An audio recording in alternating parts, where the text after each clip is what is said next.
Today we've been flying our poles onto some of our properties for this season. By poles I'm talking about poplar and willow trees. They get planted as 3-metre long sticks, which is why we call them poles.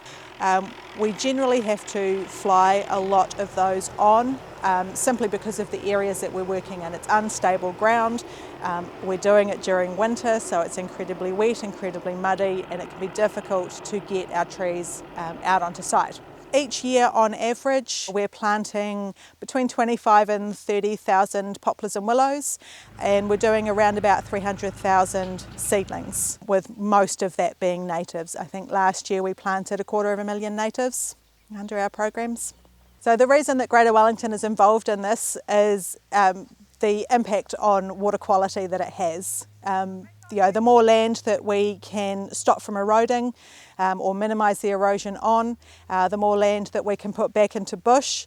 And not only it improves the biodiversity, but it helps keep all of those contaminants out of our waterways. There's a lot of erosion in the Wairarapa in particular. Fast moving, slow moving, deep seated, shallow. We've got the whole works here. That's why we work with our farmers to plant trees.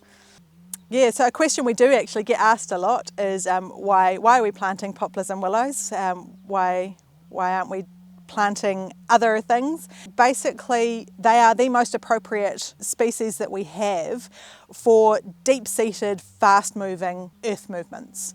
They have a massive root system, which means that they don't have to be planted really close together in order to have their roots meeting and holding the whole hillside together.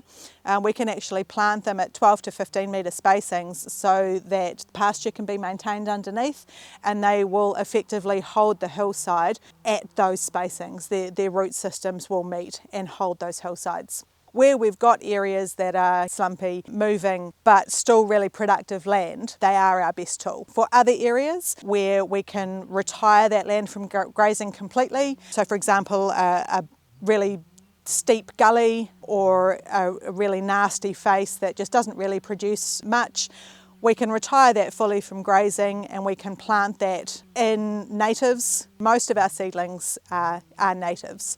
So we do those in erosion prone areas, but we're also fencing off and planting up waterways.